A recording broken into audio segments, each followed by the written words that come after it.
پرانے علماء کے عرف میں یہ تہذیب التہذیب میں علامہ ابن حجر عسقلانی نے یہ وضاحت فرمائی، اور میزان الاعتدال میں ذہبی نے بھی اس کا اشارہ دیا کہ ہمارے اسلاف میں قرون اولیٰ میں شیعہ کا لفظ یہ صرف تفضیلی کے معنی میں بولا جاتا تھا، اور متاخرین کے عرف میں شیعہ کا لفظ رافضی کے معنی میں استعمال ہوا۔ تفضیلی کا مطلب ابن حجر عسقلانی نے دو بیان کیے۔ پہلا یہ کہ حضرت علی کو حضرت عثمان سے افضل جانے اور کسی صحابی کی گستاخی بے ادبی نہ کرے۔ دوسرا یہ کہ حضرت علی کو خلفائے ثلاثہ یعنی ابو بکر صدیق، عمر فاروق اور عثمان غنی تینوں سے جملہ صحابہ سے افضل جانے، لیکن سب کی خلافت مانے اور سب کی ادب احترام رکھے، کسی کی گستاخی بے ادبی نہ کرے۔ یہ لوگ تفضیلی ہیں۔ بعض ذہنوں میں یہ چلا جاتا ہے کہ پھر تفضیلی اور میں تو کوئی حرج نہیں جی، یہ تخفیف کا معاملہ ہے، تو اتنی بھی تخفیف نہیں جتنی لوگوں نے سمجھ رکھی ہے۔ یہ دیکھیں، امام احمد بن حنبل، آپ سے پوچھا گیا تفضیلی کے بارے، جو ابو بکر صدیق پر بھی فضیلت دیتا ہے تو اس کے بارے، تو آپ نے کیا فرمایا؟ فرمایا کہ جو ابو بکر صدیق پر بھی حضرت علی کو فضیلت دیتا ہے، اس نے گویا جملہ صحابہ کرام کی گستاخی کی۔ گویا کہ سب کو کہا، کسی کو سور نہیں تھے، میں بڑا سیانا ہوں سب سے، مجھے زیادہ پتہ ہے۔ اچھا، احمد بن حنبل سئلہ عن التفضیل، تفضیلی کے بارے سوال ہوا، تفضیل کے بارے، قال من قدم علی علی ابی بکر، جس نے حضرت علی کو ابو بکر صدیق سے آگے سمجھا، فقط تعان علی رسول اللہ، اس نے رسول اللہ پر اعتراض کیا کہ نبی پاک ابو بکر کو آگے کھڑا کرتے ہیں، علی کو پیچھے کھڑا کرتے ہیں، یہ کہنے جی علی کا حق آگے ابو بکر پیچھے، تو اس نے حقیقت میں نبی پاک صلی اللہ علیہ وسلم کے فیصلے پر اعتراض کیا، اور آقا کریم کے فیصلے پر اعتراض یہ اپنے ایمان کے لیے زہر قاتل ہو سکتا ہے۔ پھر دیکھیں آگے فرماتے ہیں ومن قدمہ علی عمر، جو حضرت علی کو عمر پر فضیلت دیتا ہے تو اس نے رسول اللہ پر بھی اعتراض کیا، ابو بکر پر بھی اعتراض کیا۔ دو باتیں ہو گئی۔ ومن قدمہ علی عثمان، جس نے عثمان غنی پر حضرت علی کو مقدم جانا، فقط تان علی ابی بکر و علی عمر وعلی اہل الشورى، اس نے ابو بکر صدیق پر، عمر فاروق پر اور اہل شورا جن کی مشاورت تھی 6 حضرات، وہ یعنی حضرت عثمان، حضرت علی، حضرت زبیر، حضرت طلحہ، سعد بن ابی وقاص اور عبد الرحمن بن عوف، ان پر بھی اعتراض ہے۔ وعلی المہاجرین والانصار، مہاجرین و انصار جو اس دور میں حیات تھے، سب پر اعتراض۔ یہ السنہ کتاب امام خلال کی ہے، یہ امام احمد بن حنبل کے شاگرد ہیں۔ ایک اور مقام پر ہے، خلال کہتے ہیں میں نے امام احمد کو سنا کہتے ہوئے من زعم ان علی افضل من ابی بکر، جو یہ سمجھتا ہے کہ علی ابو بکر سے افضل ہیں، وہ رجل سوء، وہ برا آدمی ہے، لا نخالطہ ولا نجالسہ، ہم اس سے تعلق نہیں رکھیں گے، اس کے ساتھ مل کر نہیں بیٹھیں گے۔ یعنی لوگوں نے جس طرح سمجھا نا، حرج کوئی نہیں، یوں نہیں ہے معاملہ۔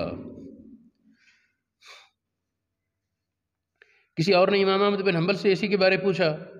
رجل یفضل علی علی ابی بکر و عمر رحمہ اللہ، آپ نے فرمایا بری بات ہے، یہ پسندیدہ بات نہیں۔ الصارم المسلول علی شاتم الرسول، علامہ ابن تیمیہ کی کتاب ہے، یہ کتاب بہت اچھی ہے۔ علامہ ابن تیمیہ سے بعض لوگوں کا علمی اختلافات ہیں، ہمیں بھی بعض مسائل میں ہے، لیکن بہرحال ان کی یہ کتاب وہ قابل قدر اور جمہور اہل سنت والجماعت کے نزدیک معتبر ہے۔ اس کتاب میں ہے بڑی قابل غور بات، فرماتے دیکھو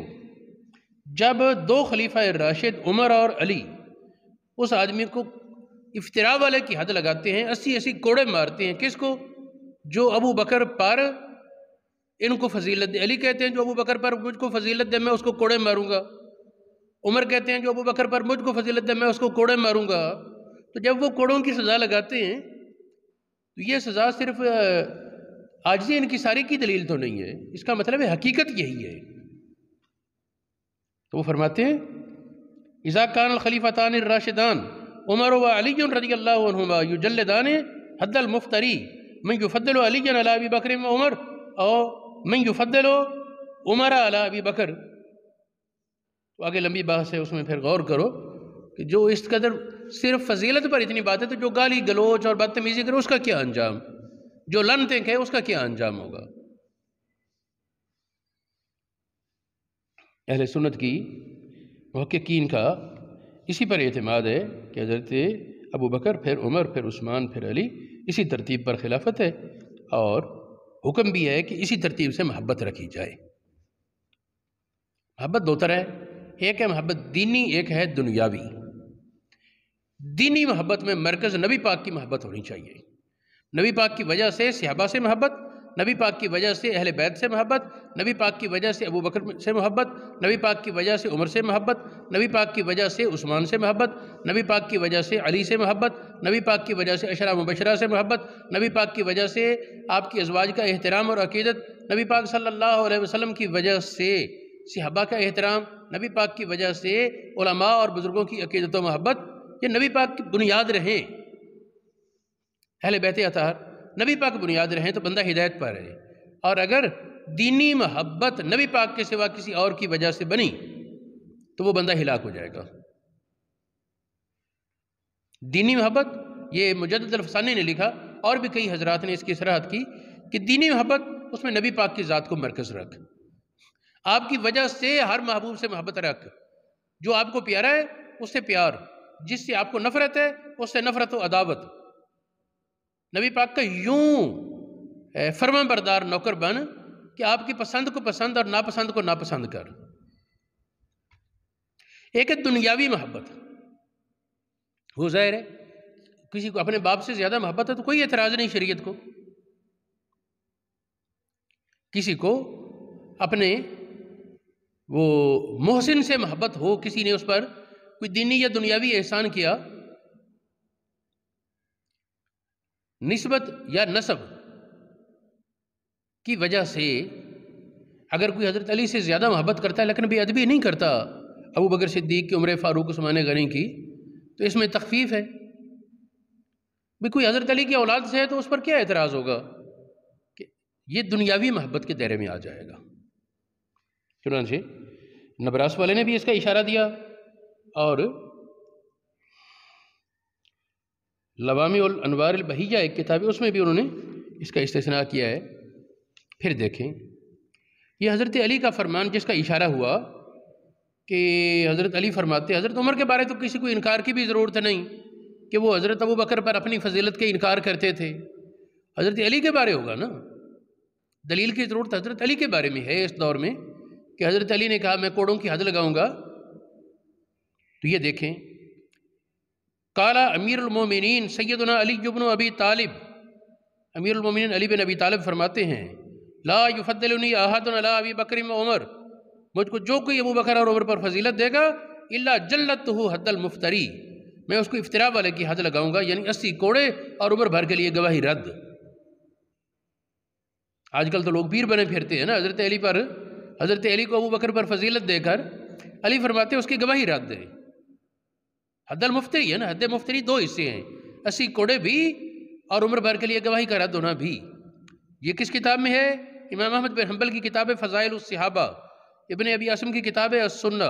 امام بہقی کی کتاب الاعتقاد، ابن عساکر کی کتاب تاریخ دمشق، تاریخ الخلفاء امام جلال الدین سیوطی کی ہے، امام مجدد الفسانی کی مکتوبات، ان سب میں یہ بات بار بار لکھی ہے کیا کہ حضرت علی نے فرمایا جو مجھ کو ابو بکر اور عمر پر فضیلت دے گا میں اس کو افتراء والے کی حد لگاؤں گا۔